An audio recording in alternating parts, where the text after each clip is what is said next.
ఏమంటే ఒక విషయాన్ని మీరు ఎప్పుడు బాగా గుర్తుపెట్టుకోండి, ఎవరైనా మనకన్నా మంచి పొజిషన్లో ఉన్నప్పుడు వాళ్ళని చూసి మీరు అభినందించగలుగుతున్నారు, వాళ్ళని చూసి మీరు ఆనందపడగలుగుతున్నారంటే నిజంగా చెప్తున్నాను, మీరు చాలా ఆరోగ్యవంతులు. అలా కాక భిన్నంగా ఉన్నారు అంటే మీలో అసూయ.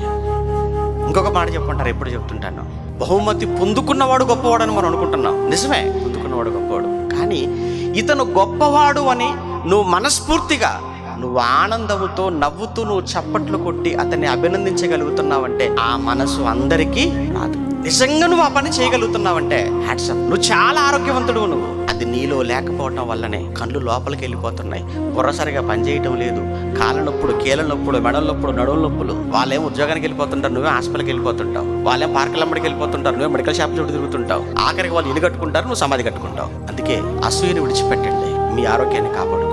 అసూయకు దూరంగా ఉండండి, మీ ఆత్మీయ జీవితాన్ని వృద్ధి చేసుకోండి.